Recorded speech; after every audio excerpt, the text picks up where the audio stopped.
Part 74 of Don't Say Schwarzenegger. In this part, we will do the end of Maurice Driz's testimony at the civil trial, 2021, and then we will move into plaintiff Matt Greene taking the stand. Major trigger warning for this part. Descriptions of injuries and violence. I'm going to try to be as light as possible for like TikTok community guidelines, but it's still hard to hear. So, okay, so Maurice Driz is testifying and he finally admits, yes, he sees himself on the assault video. He then says that he lost his right eye. He did not. Maurice then goes on to deny what had happened with the lawsuit he lost against the 16-year-old girl from Blaze Pizza. And it was the schmexual battery underage girl. And he says, and I quote, "Never touched a woman. We gave her a kiss and a hug." Maurice then goes on to say that the manager at the Nice Guy, all of the witnesses, and all of the doctors are all lying.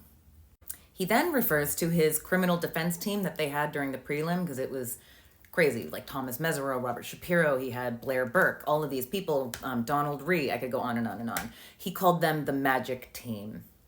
And then he says that Matt and I, my brother and I, are liars. Okay. Then Shawn Driz interrupts the proceedings and he goes, "Objection!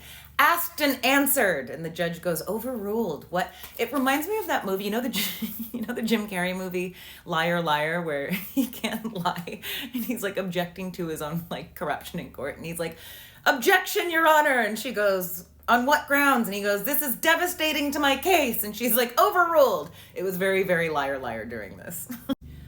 Then Maurice says that night at Nice Guy that he was actually with his girlfriend at the valet. And then he says, no, he was not with his girlfriend at the valet.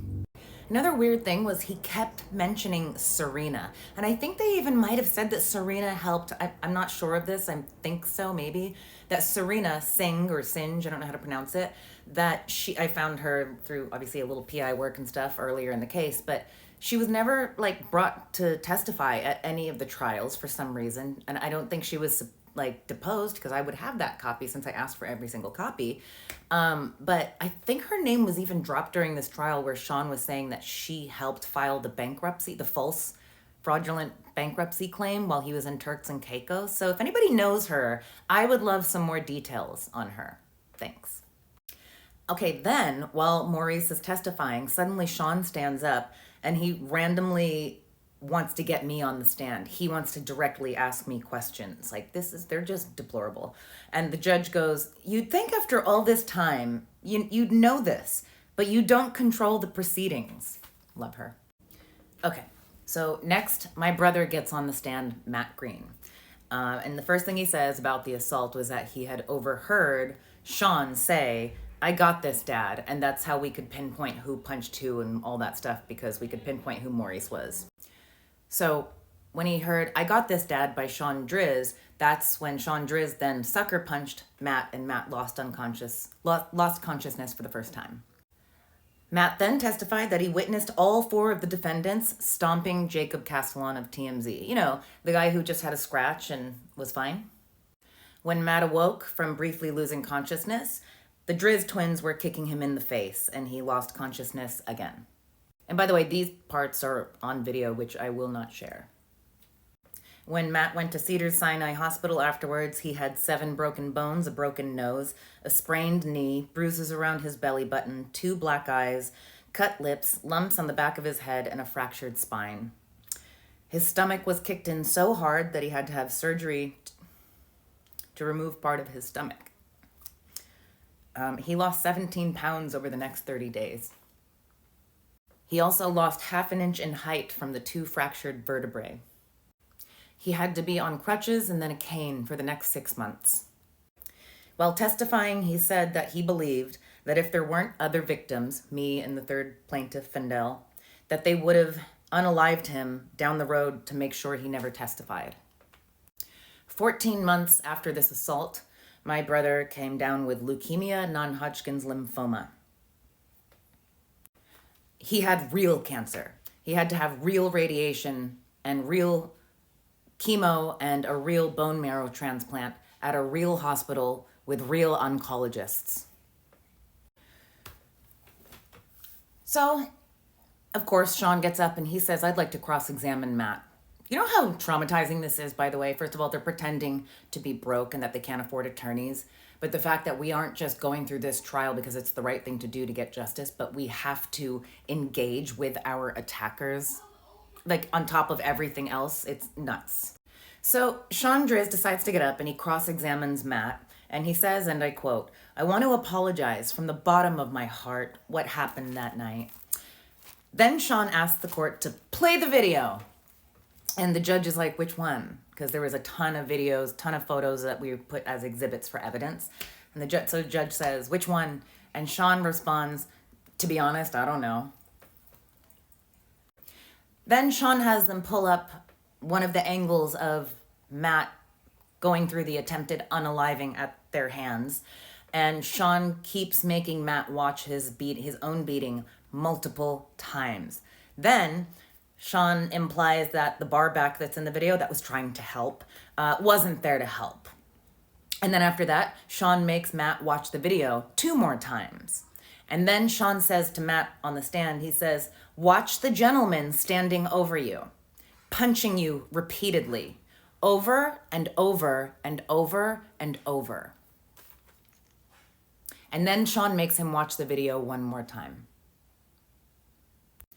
Next, Alberto Driz gets up. That's Annabella's father. He gets up because he wants to take a crack at Matt too and cross-examine him after everything Shawn just put him through on the stand. He gets up and he says, hi, Matt, and how are you? And I really apologize for what you went through. Matt ignores it, and Matt says, they start getting into what happened, and Matt says that TMZ's Jacob Castillon was reeling in his injuries when he testified, lying, and calling them just scrapes, despite what we all heard the doctors at Cedars saying that his jaw might be broken and he might have to have facial reconstruction surgery. My brother on the stand said that Jacob Castillon was clearly influenced by the defendants.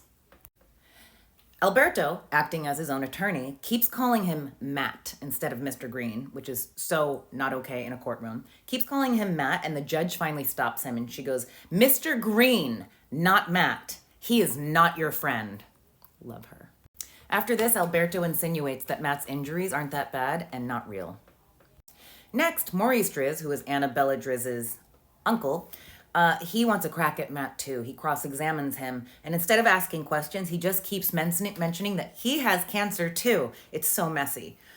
And then Maurice says, only animals, they jump fences. I don't see humans jumping fences. So he wanted to get up there to tell my brother that I am not a human. And then he ends it with saying it to Matt, sorry for what happened to you, and I'm really sorry for what happened to me as well. As in himself. He actually said that. It came out of the hole in his face. Then our attorneys get up and they redirect, and they just show photos that were taken by the paramedics that night of his hands. They took photos of all of our hands, and all of our hands had no bruises, no cuts or anything. Very telling. And my brother makes a point of telling the jury that none of these men, the Drizes and Jolson, have ever shown a morsel of remorse ever until just now today with the jury in front of them. To which Shawn Driz and Maurice Driz yell, objection, because they're Ally McBeal Matlock. And he goes, we weren't allowed to. And the judge goes, overruled, excuse me. You are all representing yourselves, and you have been for a couple of years, if I'm not mistaken.